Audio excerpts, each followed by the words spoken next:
Good evening. My name is Francis. I'm a first-year grad student here at Wharton University in the MSW program, and I'm happy to be taking this next course in Human Behavior 2. Currently, I am working as an assistant case manager for an adult services provider, adults with disabilities. And a lot of my clientele, I have few cases that are considered a dual diagnoses. But the work that I do, I provide services for them in their home or out in the community where they live. Previously, I was an assistant special ed teacher at a private school here in Maryland, working with kids with autism and young adults with autism. And I had cases there too, where I had students that were considered dual diagnoses because they had autism and schizophrenia, autism and borderline personality disorder, autism and depression. So that has been some experience that I've had.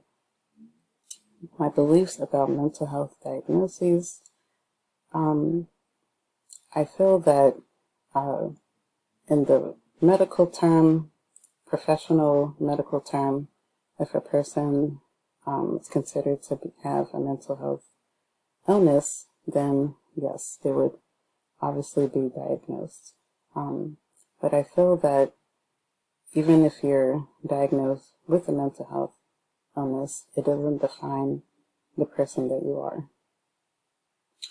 And what ways do I participate to make a DSM-5 diagnosis?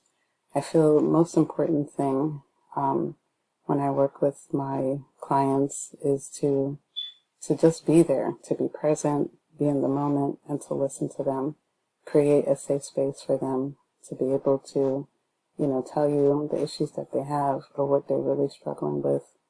And as a case manager, it's important for me to really be in tune and see what their needs are and how I can help them to be able to achieve a better life. So I feel that's highly, highly important first and foremost. And